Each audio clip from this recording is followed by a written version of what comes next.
And And welcome to This Week in Worcester podcast. I am Tom Marino, editor of This Week in Worcester. I am here with my partner in Gab, Mr. John Edward Keogh. that's me. He is executive producer of Manager Media. He is president of Hollywood Film Group. Is that correct? Did I get the title right? You nailed it, dude. You nailed it. What's going on, Mr. John? Nothing much, man. Nothing much. Finally starting. I think starting to get better. I had this flu thing for some time, 22 days. Not feeling, didn't like that at all. But I'm starting to feel a little bit better, and got a big week ahead. So, got to get up off the mat and let's go. Absolutely. Apologies for our late beginnings. Some technical issues that needed to be worked out. We have worked them out, and away we go. I wanted to start with, I thought, kind of sad news. The Redemption Rock Brewing Company announced that December 29th, I believe it is the last Sunday of the year, will be their last day of business, which is sad. It is. It's yet another small or medium-sized business that the city of Worcester, the local area, has not supported. That's something that we've been experiencing on a pretty regular basis now. They were a rarely used, what is it, a Class B business? They were actually it's a business, but it's also a significant portion. I think the regulations on this are that a significant portion of their operations need to be in the public benefit. And I'm not sure what tax benefits they got from that. I'm not really sure how it works because it's not very common. But they certainly did, have a space for community events and whatnot. They did. I admittedly hadn't been there a ton of times. I've been there a few times. They seem to do a great job. Certainly, my condolences to the folks that both worked there and ran the place. I wish you nothing but the best. And you ran an awesome place. Yeah, unlike Polar Park, the massively subsidized minor league baseball stadium that has set aside special community days for the city of Worcester that are not used. Redemption Rock regularly provided space for like local nonprofits, and they did stuff for like high school teams and all kinds of different stuff. It's really, to be honest with you, in the years that they've been open, it's too many of those things that they shouldn't have to close. They supported our community, and they're just not growing enough. And I guess it's really more about the brewery itself, not necessarily the venue that is the problem, because part of the nature of that special organization is that they were subsidizing it with the brewery, right? And so then that was how it was supposed to work. And I guess that part is really difficult. It's hyper competitive space. And well, there's a lot of things behind it, but a lot of times, local folks don't really support small and medium-sized businesses in the way that they support giant, massive, multinational corporations. Not to go down that, Yeah, let's not find a rabbit hole with this. That's a big rabbit hole. But I mean, the city doesn't make it easy for these businesses either, right? So, it's not necessarily the best space in the world. Yenny says she wish she could have done more to support. Again, I guess business decisions aside, you just wish a place like this that was trying to do the right thing could have made it. But there's still a lot of economic issues in relation to, if you're not in the in-group with the city of Worcester, it's really hard to make it. It is. It's it's always hard for sure. Yeah, for sure. So I just wanted to mention that off the top. Something you brought to my attention today. Let's talk about the Babe Ruth clause. The Babe Ruth. So first of all, everybody is all up in arms because out of nowhere, like other news outlets are paying attention to the city of Worcester because of the city manager's proposed new contract, right? Which is funny. The Boston Globe, doesn't even know Worcester exists unless something like this happens, right? So, it's cool because he's going to be one of the highest paid chief executives of a city, in New England. And so that's news for them, right? Not that Boston doesn't have anything going on over there, but so and then Mass Live, who I think I described it earlier today. I had this conversation and I described Mass Live as the carpetbagger of local media outlets. They come in and they come out whenever they feel like it. And this is poor Tom on This Week in Worcester. I'm just running down his colleagues in the field. And then, of course, our lovely friends over at The Guardian, our paid, our hatchet men over at The Guardian, didn't cover it at all. But the clause, so there's a clause that was negotiated, which is probably illegal, that the city manager would be paid $10,000 more than any other city employee, including the school department. And that's what might have made it illegal. It definitely runs afoul of the Equal Pay Protection Act, right? So the Equal Pay Act in Massachusetts requires that women and men can earn the same amount of money, right? So right now we happen to have a woman who is the superintendent of schools, and so the only employee who's remotely close to him in salary happens to be the superintendent. And so now if the superintendent's salary is negotiated up, the city manager would automatically get a bump based on this clause. The first time that this clause appeared in American history that I can find, or that I've ever been able to see, was Babe Ruth. So Babe Ruth had this clause back in the 1920s that basically said anytime a baseball player got paid more than him, he got to get paid more than them. And to the point where eventually he was making at one point more than the president of the United. Now every baseball player makes more than the president, but back then that was a big deal. And so he ended up making more than the president. And there was like a controversy back then. And you can imagine that today. It's funny what was controversial in certain times. So I find that amusing. But so good for the city manager negotiating this into his contract. If it was him or his lawyer or whoever did the work. But it looks like this clause is probably illegal. And it looks like already at least some community groups intend to challenge it. So, I mean, who could have seen that coming? No. Oh, man. Yeah. Yeah. I mean,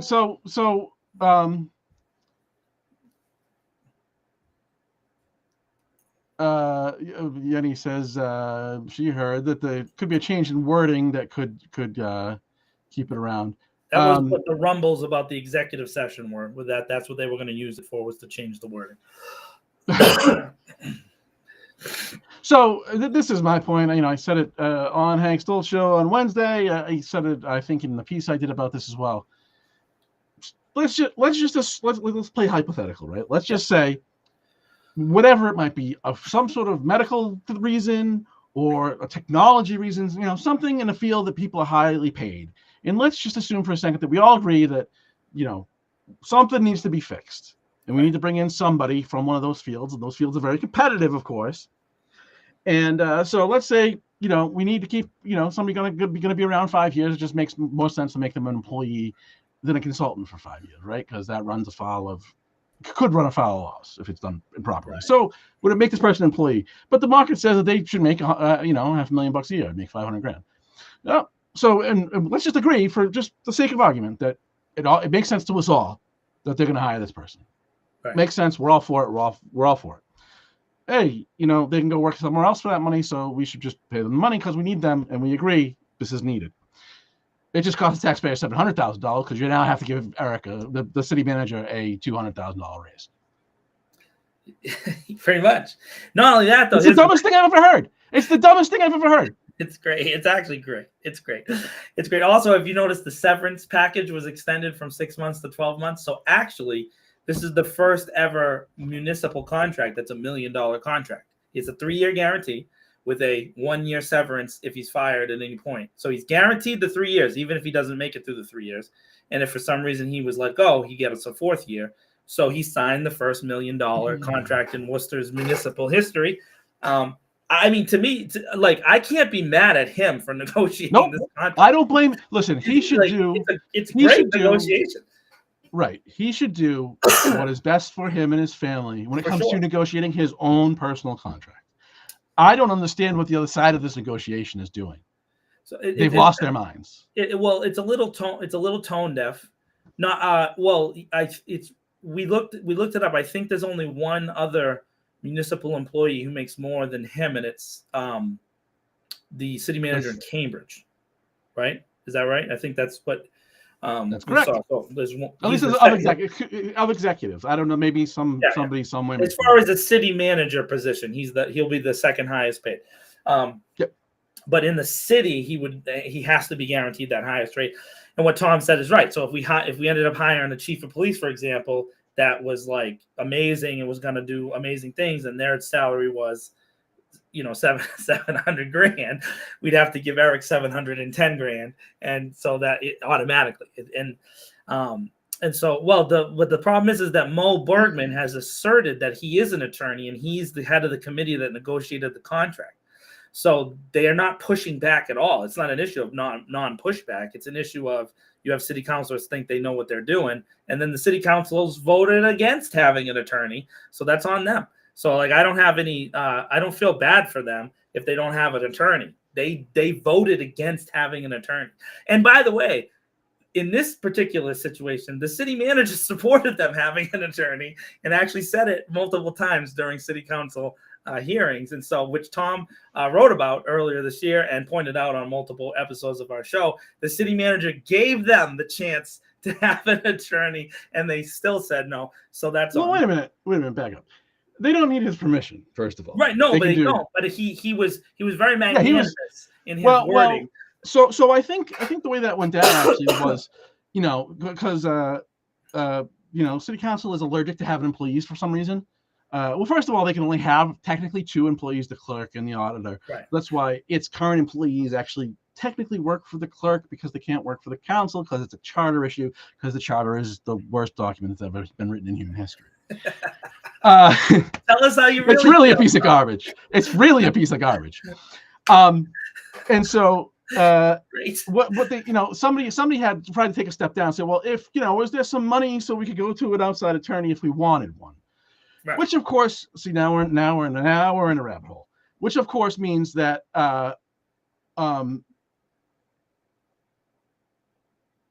that they will continue to not write their own ordinances, even though the responsibility to create and pass ordinances is exclusively delegated to them in the charter. In my mind, they're violating the charter by existing without a lawyer. But they will disagree with that. They would, and they'll convolute the argument, so it doesn't matter. Right. And the fact of the matter is they just refuse to hire a lawyer. The big concern to me is, again, I have nothing against the negotiation done by Eric. This is not on Eric. It's not his issue. No, not at all. This is a pre-existing issue. The issue that concerns me, though, is that with this negotiation, the city council, at least the governing group of the city council, has kind of played their hand for the people of the city of Worcester to let you know that they don't care about your opinion about the city manager, right? So they just don't care. They've pushed the contract to not just pass this municipal election, but it's actually after 2 municipal elections from now. It's in late November of 2027, right? So that's it's at the end of the year it expires. Right. 2027. His last raise goes in July of that year. Right. Okay. But basically, you're skipping ahead to so that means his contract is a non-issue now in this election with signing it, right? Unless everybody votes against them, but then he's still guaranteed that contract and the severance year. So they've already made their play openly about how they want to do it. So that's one concern. And the big thing that we've heard from them, from both the city manager, who said it multiple times, and then the city council, is that he is accountable to the voters.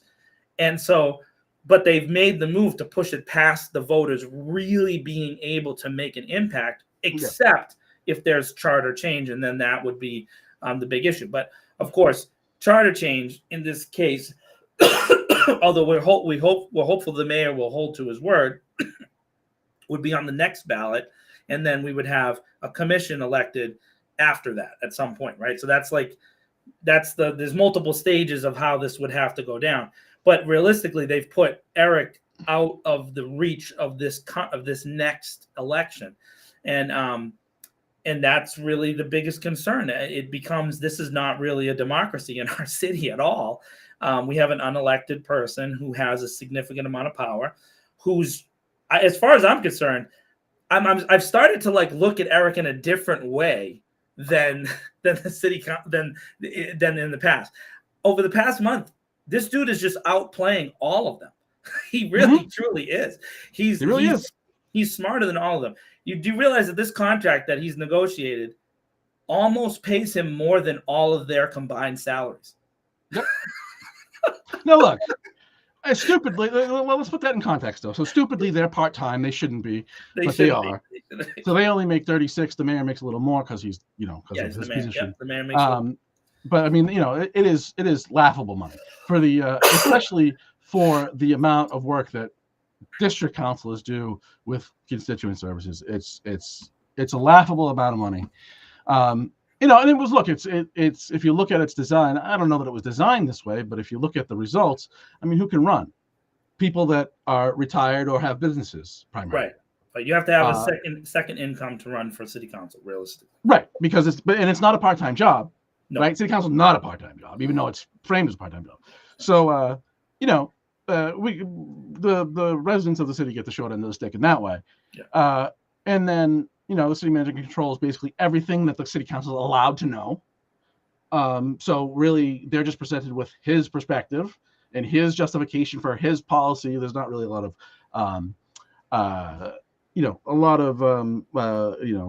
alternative avenues, right? Options besides the policy that he's endorsing.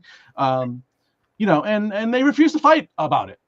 And that's the most infuriating thing is, they continue to get rolled over on a constant basis, and they refuse to do anything about it. They absolutely steadfastly refuse to do anything about it. And then when we have conversations, both within the media world, which we work in, and then even one-on-one, often I find them offended, right? That this is even a question. They're regularly offended by it. But the problem is that it's really hard to listen to them say that right now. Any of the city councilors to say that right now. And the reason being is that if you look at the budget hearings, we heard a lot, specifically from Councilor Russell and Councilor Bergman, criticizing very specific points of the budget making process in relation to the city manager and his office. So if they're allowed to do that then, and then negotiate this now, but then say you can't ask these questions, that doesn't make any sense. So now it makes me think again, he's outplaying them, and all that stuff that was being said during the budget hearings is just for show. Because if you're questioning it during the budget hearings and you're playing up what you're doing to voters in the fall, like I questioned this, I questioned that, I questioned this, but you're also in the same breath negotiating a contract to push it past the voters' ability to have an influence on it, you're just trying to play the voters, which goes back to my long-standing theory that they think we are all stupid. And they don't believe in the voters of Worcester, of the community of Worcester, except to stay in their positions, not because they engage with us intellectually, honestly. Because go back and watch those hearings, and you go back and watch Tom and I shows when we covered that stuff. We talked about, this counselor and that counselor, they were questioning all these specific areas, but then now they're saying you can't say that to us, to the media, to the regular people. And so there's really the pull and push and pull of the city council of Worcester is like, you don't really care about the people's opinions except when you need them to vote. So you pretend to care in certain areas. And then when it really comes to push and shove, like this contract shows, you push it through so bad that you actually may have made a critical error in writing it. So I wouldn't go that far in imputing one's motives. That's okay. I'll do that for you. Yeah, no, I mean, I mean it. look, you know most of, if not all of these people, as do I. Yeah. I get it if you don't know them on a kind of one-to-one basis. It's easy to look from the outside and say XYZ. This looks like XYZ, so that's what I believe. I get it. Maybe they're working me, right? That I think that they're good people, but I do. I mean, I joke. I think I've said it here. I've said it other places. Mo Bergman and I have a kind of a running joke of someday we'll find something we agree on. But I like the guy. I still like the guy. He's a good guy. I don't know. I mean, I'm starting to question that, and I know so that's I don't think that's necessary. What I will say is, this is. I really don't. Like, I don't think that that's necessarily the way. You don't need to look at it that way, I guess, is the way I'd put it. Well, I think there's a couple. There's a couple things here. This is another, I think, flaw in all. Don't misconstrue. All systems have flaws. All of them. Yeah. I'm just identifying in this case. Look, when you have a city manager system, in Boston, the rate is set by the council. You have to be reelected before that your pay is set. That includes for the mayor. Just for context, the mayor of Boston will be paid $250,000 in 2026. So they're doing step increases to $250,000. Yeah, he'll be making more than the mayor of Boston, the biggest city in New England. Correct. Yes. He will be making more than the mayor of New York City. That's pretty brutal right there. That's a brutal number. Yeah. And by the way, Worcester is not even relatively close to either of those cities in median or average salary, right? Not even. Oh no. I mean, I think it's in my piece on this under the column section on the homepage about the city manager's proposed contract. Median household income in Cambridge is $125,000. I believe it's 63 here. I believe those are the right numbers. It's very close to that if I'm wrong. So it's almost double. Almost double. Of course, and that makes the city's income, taxable income for the city, per person, much higher, of course, right? Right. There's property, along with that higher income also comes higher property values, et cetera, et cetera. But I do think it is a bit problematic that you have a city council negotiating with a city manager who then those councilors will need stuff from. And how does that not influence you, right? This is what I'm saying. There's a massive power dynamic that you can't miss when the city manager makes that much more and you negotiated for him because you think that he's the right person. So now when you are, and Eric has said it on several interviews, right? He sometimes talks with one counselor one-on-one when he delivers this information, right? And so if you say now, hey, how come you're not giving us this, but you voted for the contract? Well, you voted for this this style of governing, this style of management. And so again, I know you're saying, I appreciate what you have to do. I more and more don't care about their opinions about me. And I think, and I'm not saying that you care about that. I'm not saying that. I'm saying that I am beginning to see this pattern that didn't just start like the other day. Like this just happens to be what you and I are engaging on in a modern sense. But if you go back, multiple city managers, this, and also the kind of niche group of people who have been city councilors over the years, it's not a wide variety of people. It looks like it's a long-term play. And so, again, this is similar things like this, like the cable contract. We've talked about it a bunch. I don't want to go back into it. How everybody knows where I stand on it. But in this case, if he gets this contract, it's very likely that whatever decision he does make on the cable contract could have consequences for 10 years. So maybe if he didn't get a third contract after that, it wouldn't matter because he's gone, right? So there's consequences for these decisions. And it seems like they're not really taking those into account because they don't believe strongly that it'll affect them next year in the election. They don't believe that. Yeah, I have a higher bar for impugning one's motives than you. but I don't think it's good practice. And look, I don't You're want to nicer rehash. than me. This is now 3 years, almost 4 years in the past, but I don't want to rehash all this. But I was a tech recruiter for a long time in a past life, and it wasn't necessarily what the market would yield when you did a search for someone, right? Right. And it wasn't. Yeah, part of that analysis is what other people in similar roles are making, but really it is what is available in the marketplace and what you need to spend to, quote, buy that talent, right? And given that they didn't talk to anybody else, there was no real market analysis of what was available to buy and at what rate for that, buying talent. Right. I say quotes because it sounds like buying people, and that sounds gross, but it's, you're looking for a skill set, you're buying a skill set inside a person. And they didn't do that. And so here we are. It seems very apparent to me, and I didn't ask this question. I probably should have, but I didn't. It seems very apparent to me that this was basically modeled after Cambridge. And if you look at, two other cities in the state, Medford and Lowell, they're both of their executives, they're city managers. They both have city managers. They're in the 250s. Right. And, if you compare, I believe the person that is city manager in Cambridge is also older than Eric. So, take that also. But I mean, his resume is different.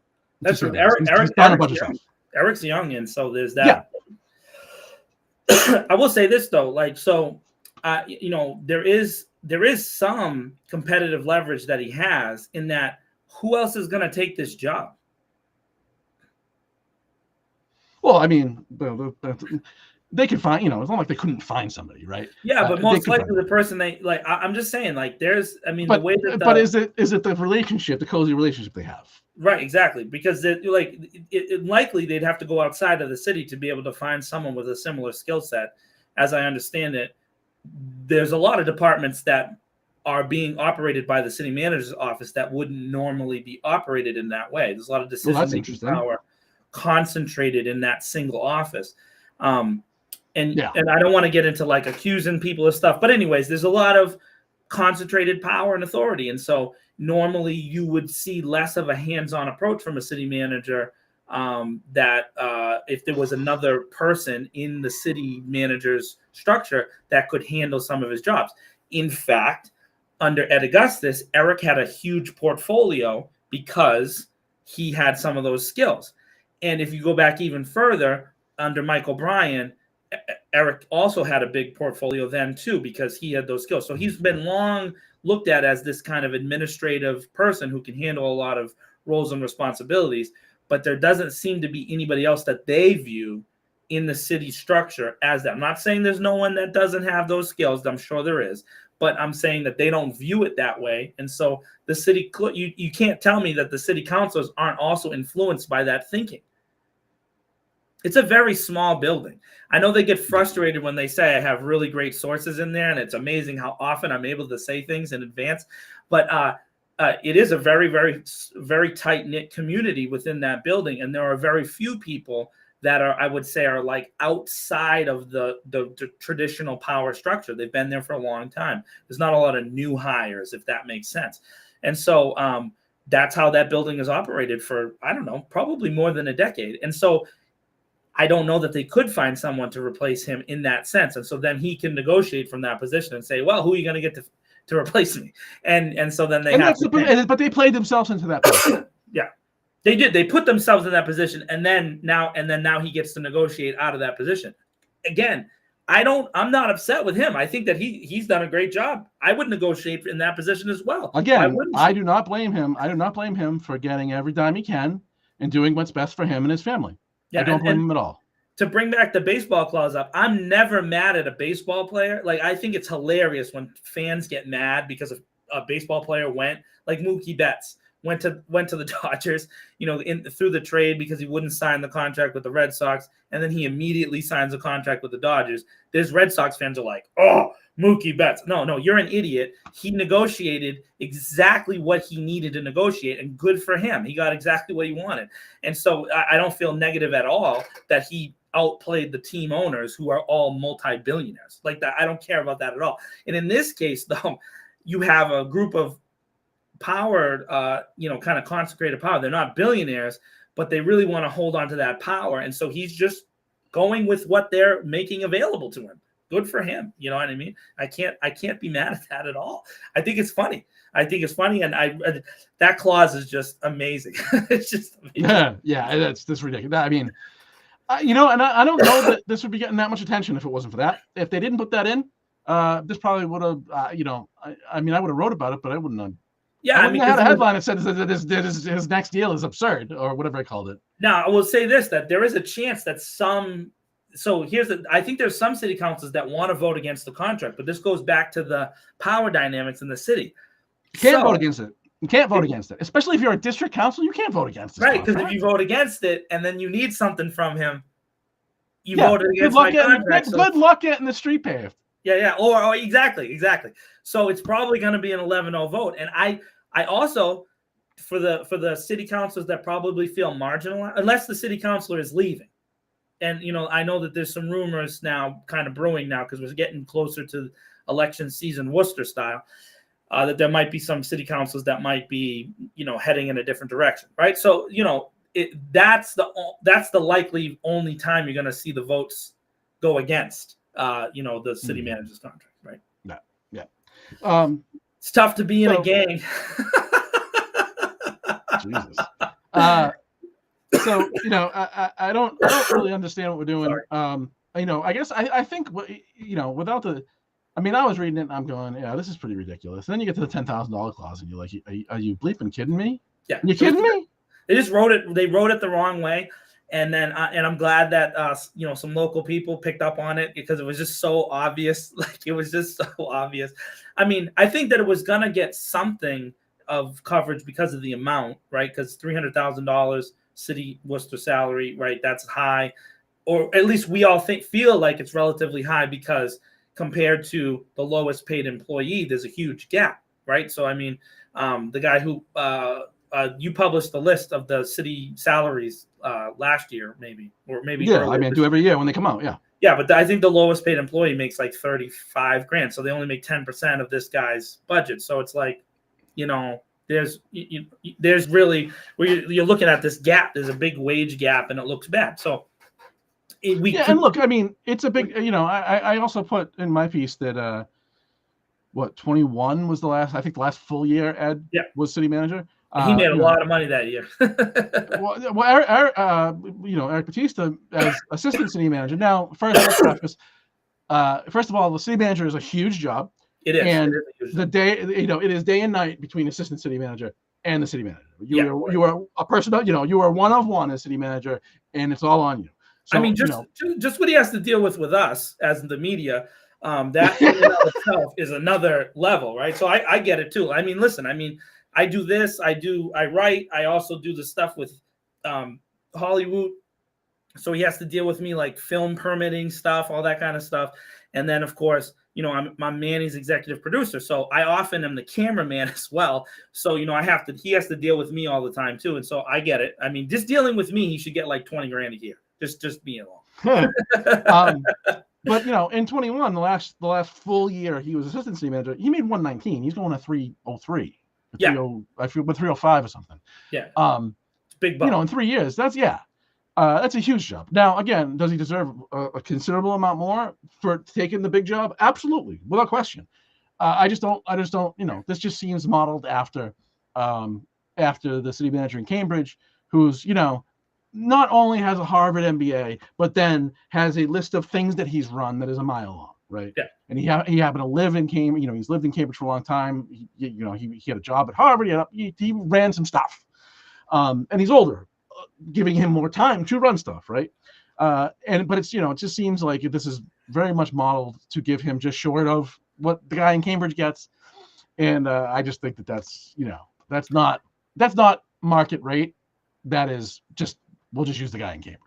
Yeah. So there's that. I will say this though, for a person, I think Eric's 39. He's not 40. He's accomplished a lot for a dude who's only 39.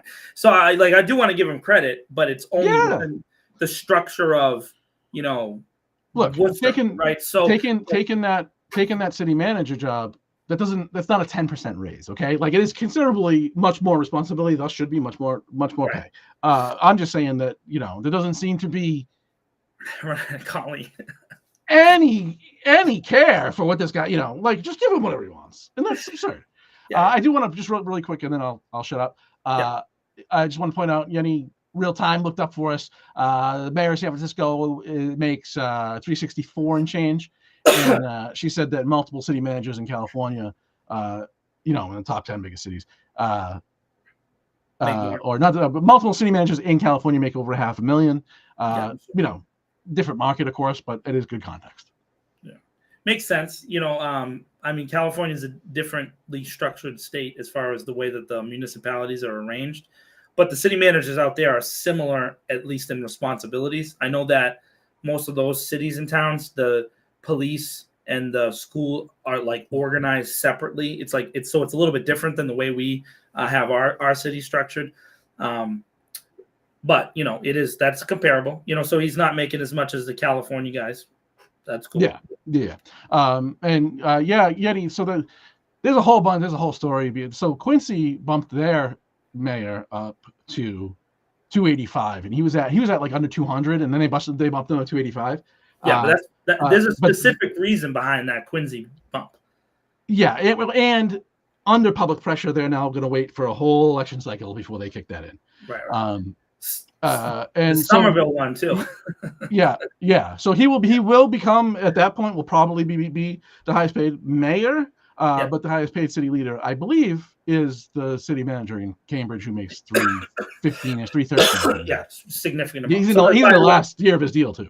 But the Somerville guy is going to get a lot because of the soccer thing, right? Because the state is going to pay part of that salary, right? That was part of the little sneak-in soccer deal for Somerville. Yeah. And then Quincy, because of the marina.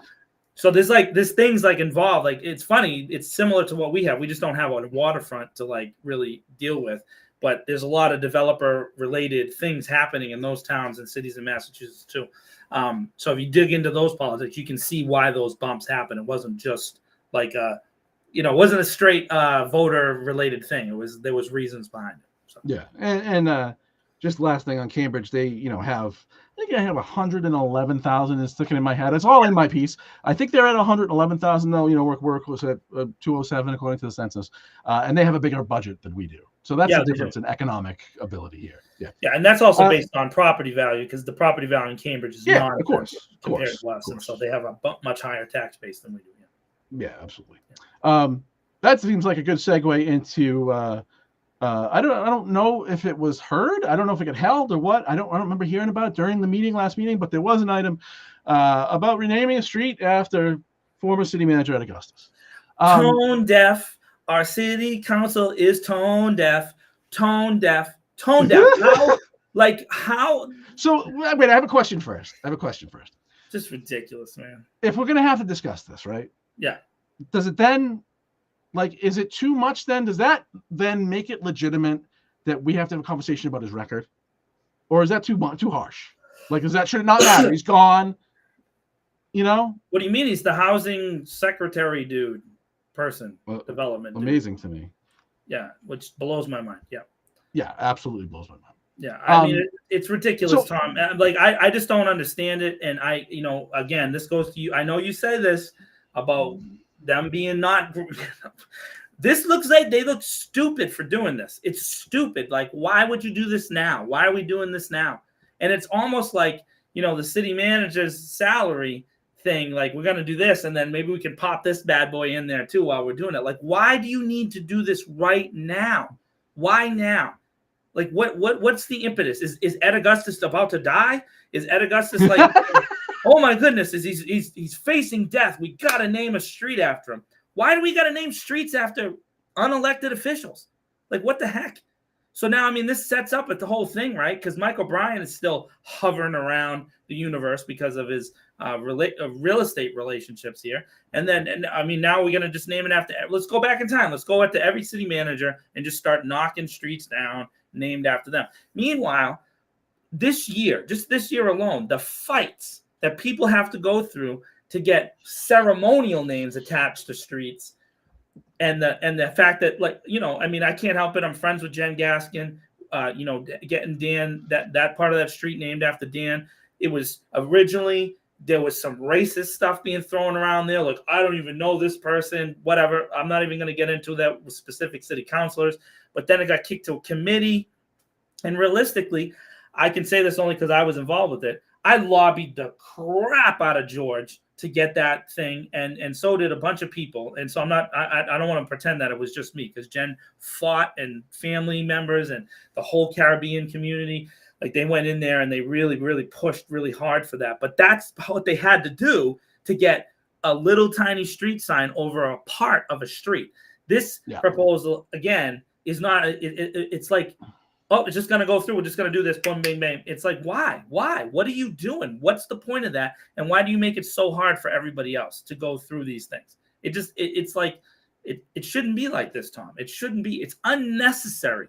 Unnecessary. But I wonder if he cares. I don't think Ed does care. I think that this is part of this like system in Worcester of like, oh, that was my buddy, so therefore I got to get him a street named after him. It's like why? So you can hold a ceremony that we pay for? Like, what the heck? No, I didn't see what street, Yenny. I didn't see what street. Yeah, there was talk right after he left, soon after he left, about whatever the road in front of the library. They're going to rename. Yeah. Donna proposed the road in front of the library. Again, tone deaf. It was like right after he left. Like, we have to memorialize the dude who got, for all intents and purposes, shuttled off the coil to the next guy. Like, maybe you should. I don't know about that. I don't know. I don't know about that. I mean, it's still weird how his whole thing went down.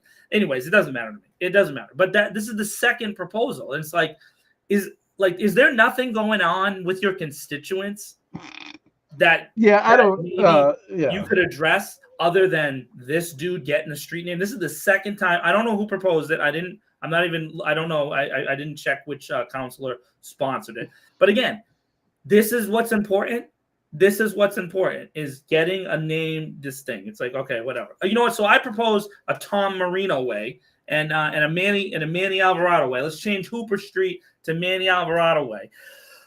Let's get all this stuff going, right? Because that's like, Yenny needs a street. Jack Murray can get a street. Like, everybody we know. Let's just get everybody a street. Like, what the heck why is this important? I don't want a street. You don't want a street? Don't give me a street.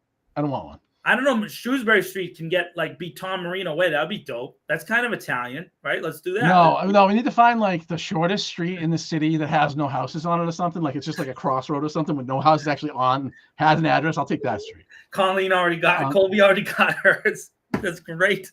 Yeah. Yeah. Yenny, you can have part of Burncoat, Yenny. We get Burncoat Street anyway. Because, I mean, a bunch of the streets in Worcester are weird anyways. They, like, cut each other off, and they're not really consecutive streets. I mean, so might as well just rename chunks after everybody. It's just a waste of time, a waste of municipal government. This is why people think you're not doing your jobs. Like, what else should we just wait until the ballpark actually pays for itself first? Can we at least do that? It's 30 years from now, Tom. I'm going to be old. I'm already old. I don't want to do that. Oh, God, I hope it does. I want to complain for the next 30 years. So, you know what I mean? That's the number one reason why I vote and serve in the election department, so I can complain. Right? There's also interesting report. I'm looking for they took the time off the screen. Oh, no, it didn't. I was missing it. Okay, look, we're doing good. We're doing good. We're doing pretty good. 45 No minutes. 2-hour shows. Yeah, no 2-hour shows this week. So there was a report in the last city council meeting. The request was for internal details. So these are not paid by outside organizations, right? Correct. And so they, of course, didn't give us a total in the same document of all details, because that would make sense and give us some context. Right. But they, it was just short of 1.7 million in fiscal year 2024 for internal details. And so we can, although it's not the same time period, we can get a sense, right? We can look at the 2023 payroll list, and there was 12.4 million in detail Total. pay in 2023. That was total. For the calendar year. For the calendar year, and this is, of course, only part of that because we don't have exact numbers here. But give us an idea. So if that were the number, it'd be about just under 14%. And so let's talk about what these details probably could be, right? Because there's certain details that have to be paid by outside organizations, and so these are likely certain things. So it was the DPW. I could pull it up. It was the water, another department, but it was mostly the engineering department, right? Right. It's usually construction related. Right. That's what. But so. Here's the thing: is I don't think this actually tells the whole story because this is being paid directly by the city, right? But if there's a contractor involved, and then it's the contractor paying, that wouldn't be internal. But if the contractor is doing work for the city, then in the end, the taxpayer is paying for that detail.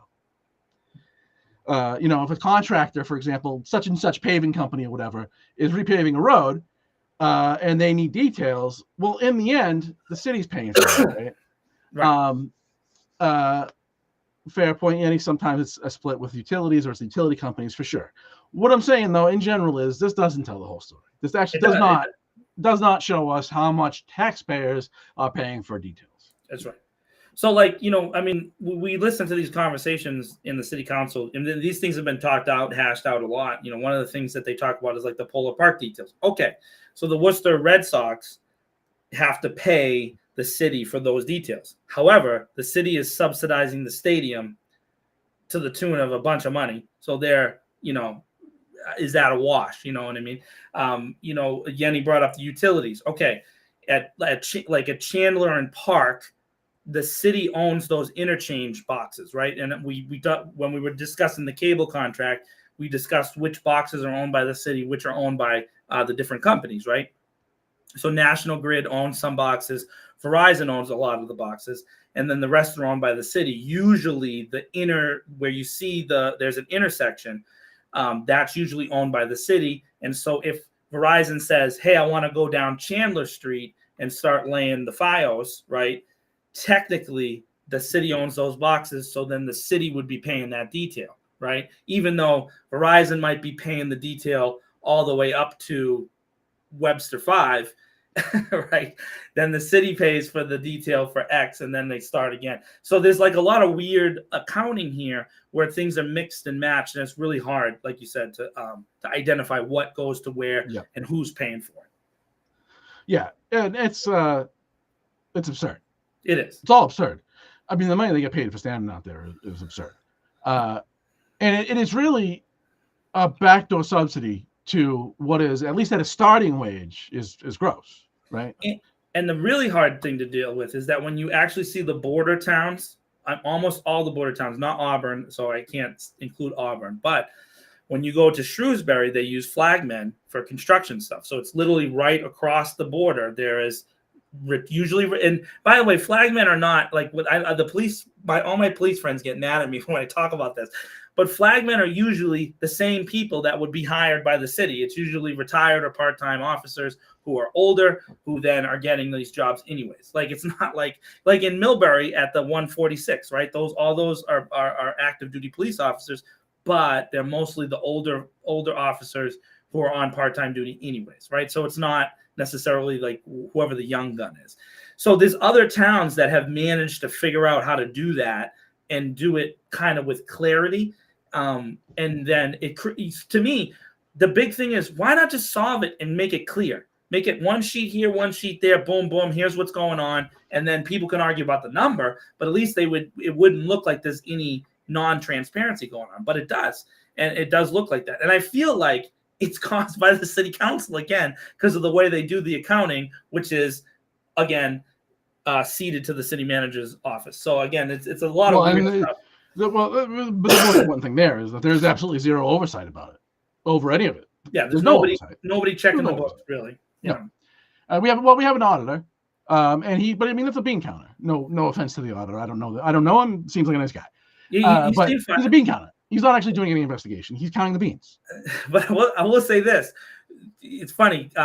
Colby just threw in the general accounting practices. So, interestingly enough, because of the study that Tom and I were doing related to the real estate earlier this year, and we found out, one of the ex-city managers' firms was involved in maybe this weird price fixing scandal. You notice that's gone dead silent, Tom, right? Not a lot of news about that thing going right now. Well, I mean, it's going to go to court in 100 years, and you know how court works. But anyway, so the point is that I started to look at municipal contracts, and did you know that the city has to file this little form with the state every time they change their standard accounting practices? And this is just, hey, breaking news, and Tom will write a wonderful article about it. But the city's actually changed their accounting practices more than once over the past 10 years. So there's three that everybody know about: FIFO, which is first in, first out; LIFO, which is last in, first out; and then GAAP, which is generally accounted, things. But within GAAP, there's cash accounting, accrual accounting, other things. I know this because Leanne does all that stuff for my company, for Manny J Media, for her company. So I've learned a lot about accounting and bookkeeping over the past couple of years because of Leanne. And one of the things I noticed about the city is that they've changed. And often when you change accounting systems, there's a lot of gray area that starts to pop up, right? And so, we're not allowed to do it, but technically the city can do it if they notify the state, in the course of a specific amount of time.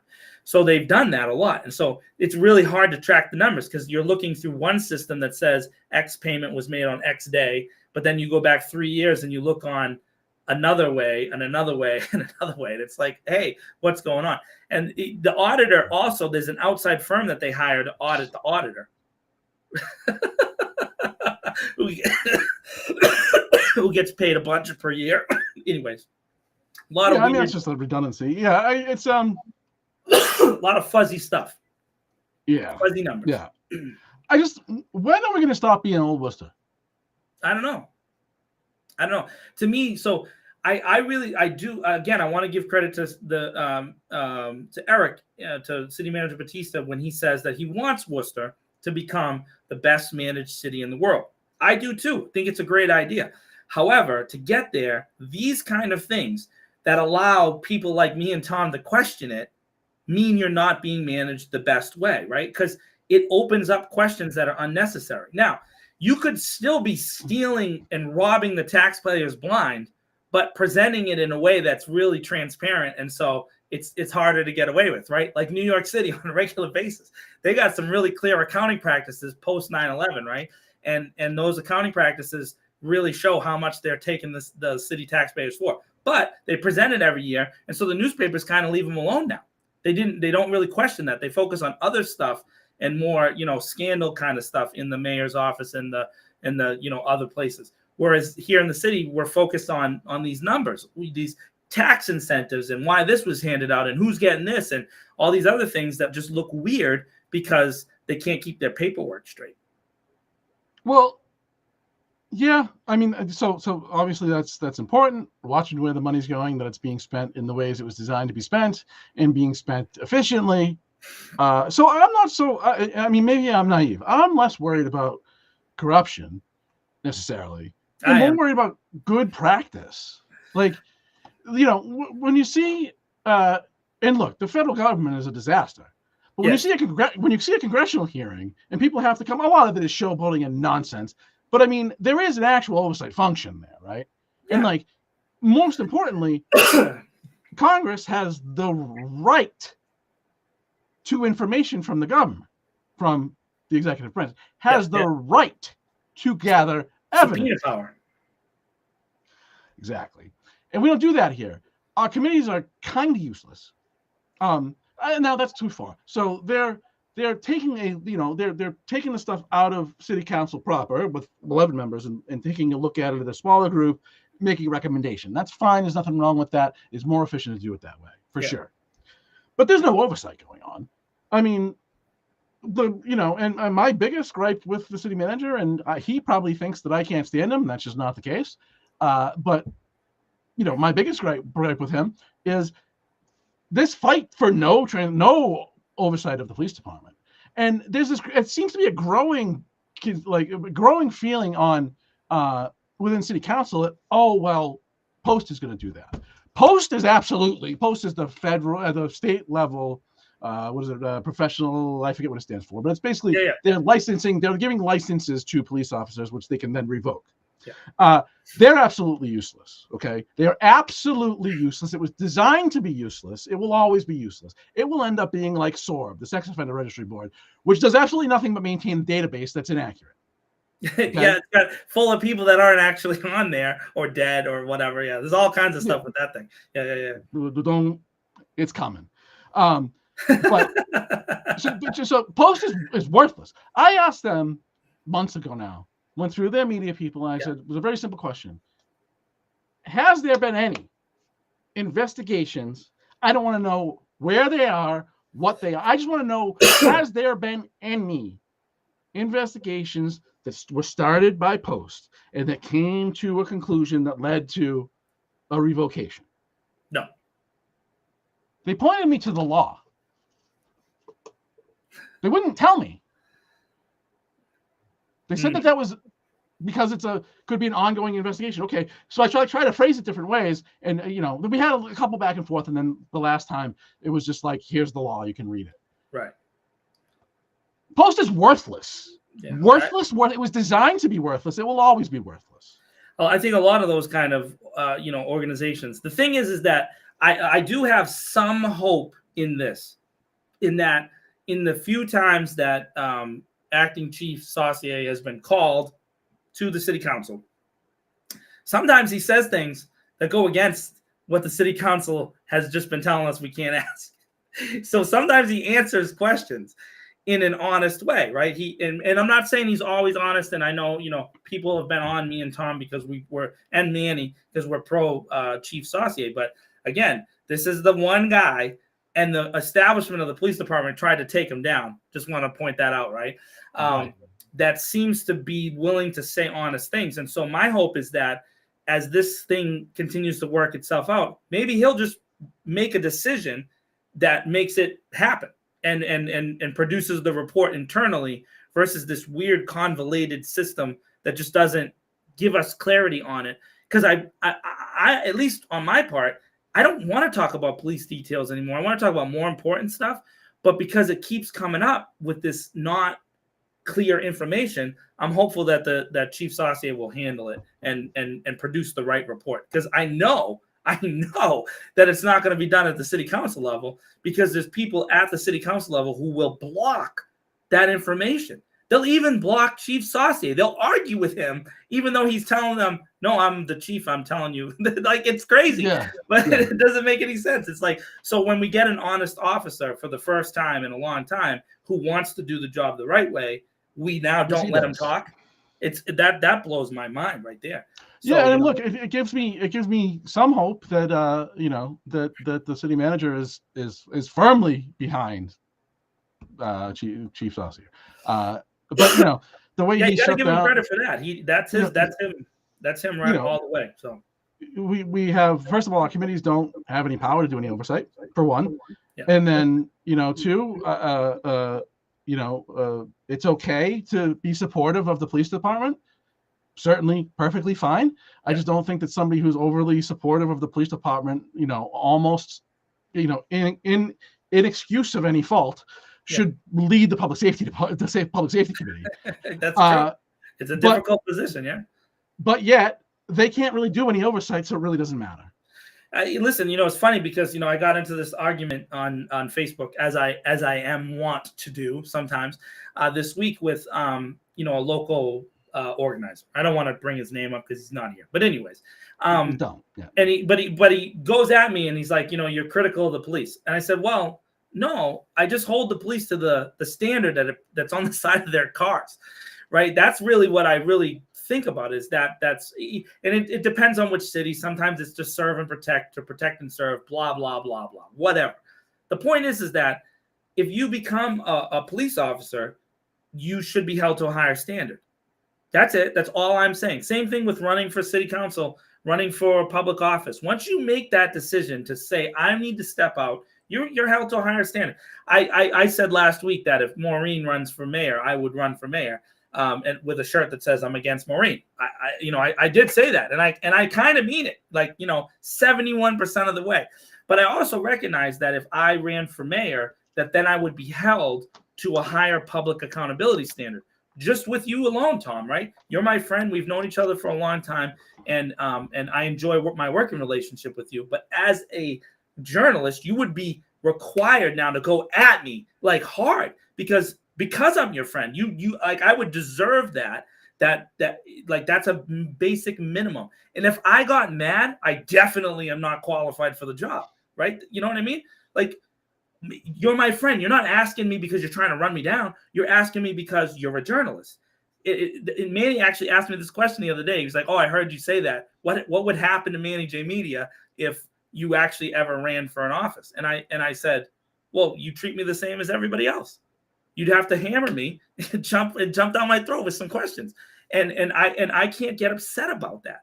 So, you know, there's this like other thing that happens with the city council and other city officials. And sometimes, you know, the city manager, Eric, has been sensitive about this. If we ask you a question, you shouldn't be offended.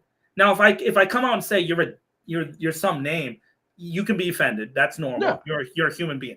But if I ask you a legitimate question about your role and responsibilities in the city, whether you're the chief of police, the superintendent of schools, the city manager, any city councilor, any position, don't get offended.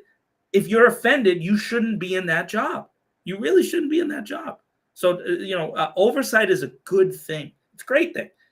This is what people, I think, some people don't understand about oversight, though, is like what you end up doing is you have these really robust policy discussions. Yeah. And you have the person who's executing on whatever the administration strategy is, and you ask them questions and you ask them about alternatives, and you can compel them to bring you data. You compel them to come and sit in a public setting, and that also is engaging to the public, because if, you know, people that are interested in whatever aspect of you know, wherever the city government's you know, acting is, you know, you can really dig into the details. But we don't do that here. They do it in Boston. And look, Boston is far, far, far from the ideal government, okay? Don't get me wrong. But they have an actual functioning city council that does oversight. You know, they don't have 10 committees. They have 25. Right? Again, you know, our city councils here and they're full-timers. They're working full-time. Right. And no, I'm with everything you're saying is right. Yeah. Can I real quickly, before, I know we just went over now. Yes, I wanted to ask you about, I heard something's going on at the Millbury Theaters. Oh yeah, that's true. I guess I should plug that instead of going. I was going to go on a quick rant about the one of the federal people, but whatever. No, we'll leave that for another time. So yeah, this weekend, for anybody who's in the chat and watching, Hollywood Film Group, which is me and Leanne, you know, we have our first ever out-of-state distribution. It's called A Soldier for Christmas.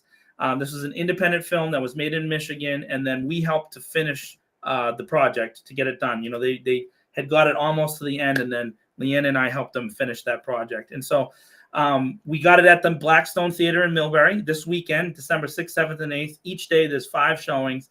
It's a sweet film. It's if you've ever seen a Hallmark Christmas movie, it's right up that alley. But we were able to keep the price at $15. If you know that Millbury raised their prices to like 22 or something recently. And so it's real expensive to go to the movies.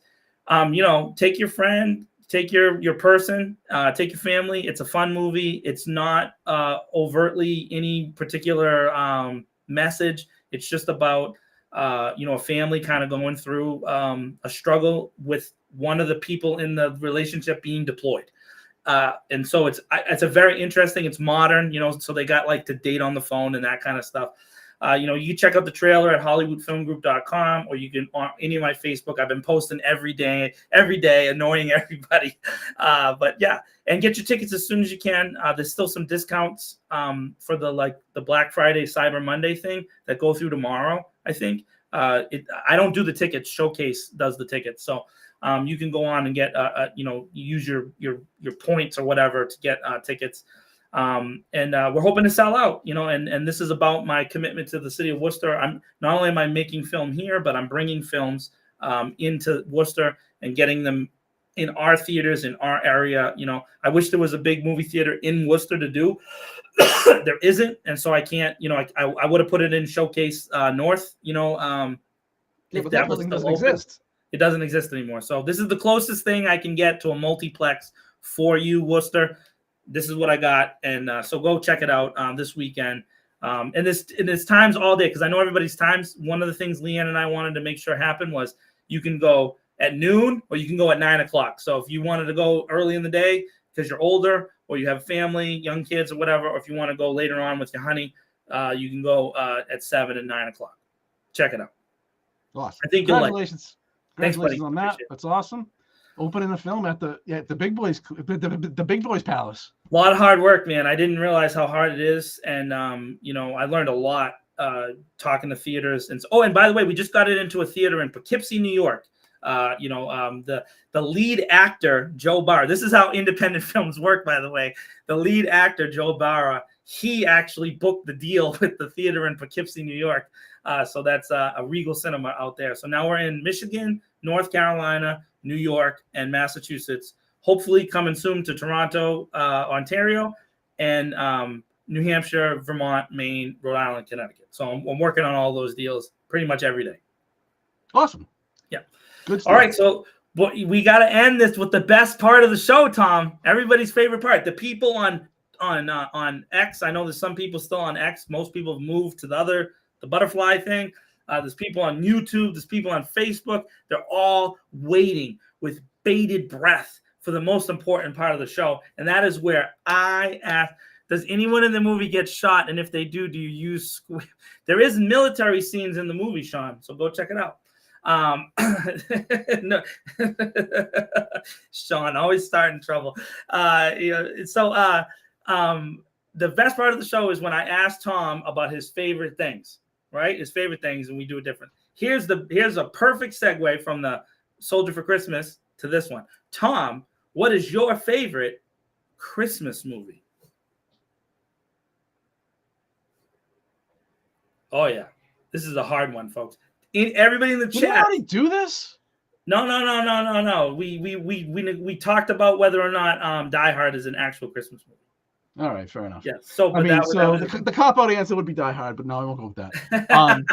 Can I go with and then I already did one of those Chevy Chase movies. What am I looking for? Yeah. You talked about Vacation. So I already did one of those, so I won't do that.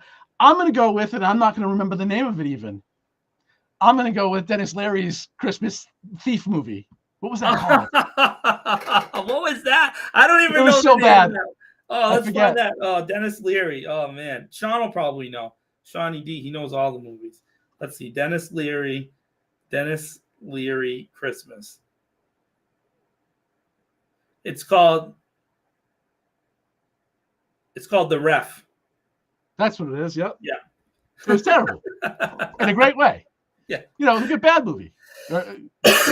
Sean, you were too late. I beat you to it, bro. It was a good bad movie. So I mean, I gotta tell you, I'm a Home Alone guy. Love Home Alone, the first one. I think it's all-time classic movie. Die Hard is a Christmas movie, by the way. If you say it's not, I don't know what to say to you. And also, in my my pantheon of Christmas movies, Gremlins, the original Gremlins, is up there. Ooh, that's a good one too. It's a great Christmas movie. See, is that really? It just happens at Christmas. Yes, but it has the Christmas spirit in it, Tom. The Christmas spirit, bro. When the evil gremlins are eating people's faces and stuff, that's the Christmas spirit. Absolutely. It all works out in the end. Fair enough. It all works out in the end. I didn't think of that. I probably had I thought of Gremlins, I would have went with that. Yeah, that movie couldn't be made today, by the way. There's some stuff in that movie that's rough, man. It's really rough. There's open racism. It's just it's a interesting flick, but still one of the great Yeah, I think the last time I saw it, I was probably too young to like get a grasp on any of that. I don't remember any of that, but I was young. Love the Gremlins. Charlie Brown Christmas is great too. I gotta love the Charlie Brown stuff. Mine's White Christmas, the original Yenny, Eyes Wide Shut. Come on, Shawnee, what are you doing? What are you doing, dude? I mean, isn't I think the ref is a little bit in that like Home Alone spirit. I mean, yeah. I mean, I think the ref was rated R, PG-13 or something. So Dennis is doing his thing with his language. But Lynn checking in with Krampus. Krampus, Jesus Christ.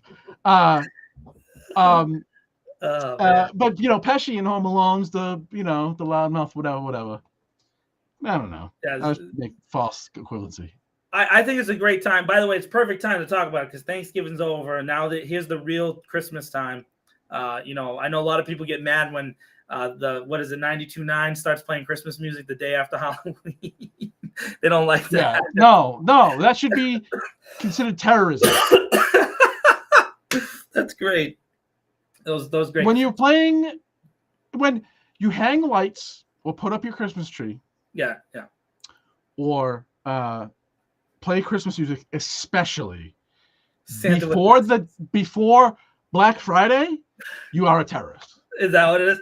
Just so you know, I have a small Christmas tree in my room up all year round, dude. That's how it is. We have to fight. I love Christmas. I can't stand I don't know what to say. I was a poor kid growing up, man. We were on the street, dude. Christmas was like the best thing in the world. Yeah. I mean, this wasn't like when I was young, I didn't love it. But I mean, now it's like, inevitably, like within the next 45 seconds, there's going to be some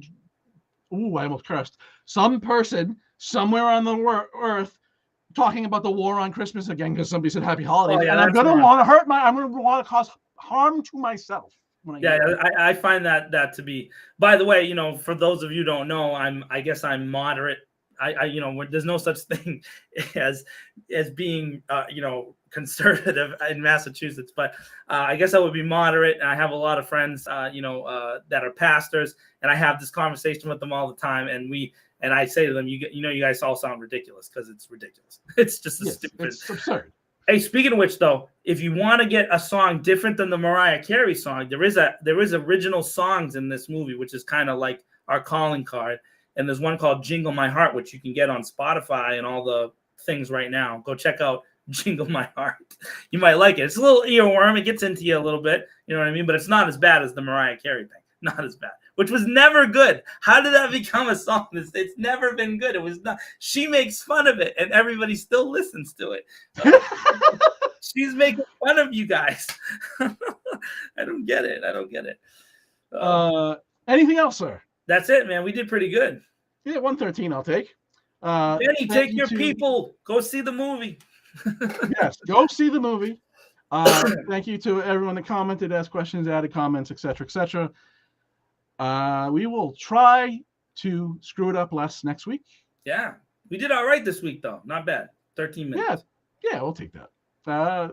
Everybody have a good week. We do this unless John chickens out because he's, I don't know, sick or it's something. Always my fault. That was my fault.